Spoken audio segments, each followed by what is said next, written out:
yung tangke ng tubig namin hanggang ngayon, tumatagas pa rin. Hindi na yung pinagawa ko sa kanyang butas. Parang hindi yata nagawang mabuti. Ay, saglit lang, Mare. Kasi yung kumpare mo kanina pa wala. Baka nakipag-lakla ka na naman siguro.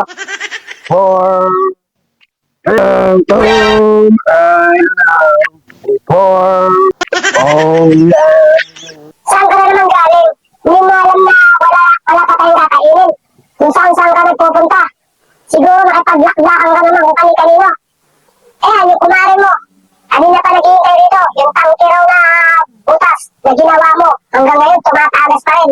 Hayaan mo na, Mare. Baka lasing kasi si pare. Baka hindi na niya kayang gawin. Kaya kong gawin yan kahit lasing ako. Hindi lang siguro maganda pagtatapal ko ng butas. Huwag na, pare. Magpahinga ka na lang. Bukas mo na lang gawin.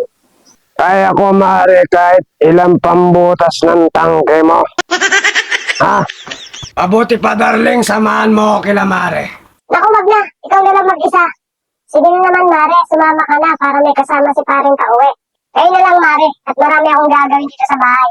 Gusto mo, yatid mo na lang yung pare mo. Pagkayari niyang takpan yung butas mo. Kaya ko umuwi. Tara na Mare. At nang magawa ko na butas mo. Parang may mali, ah.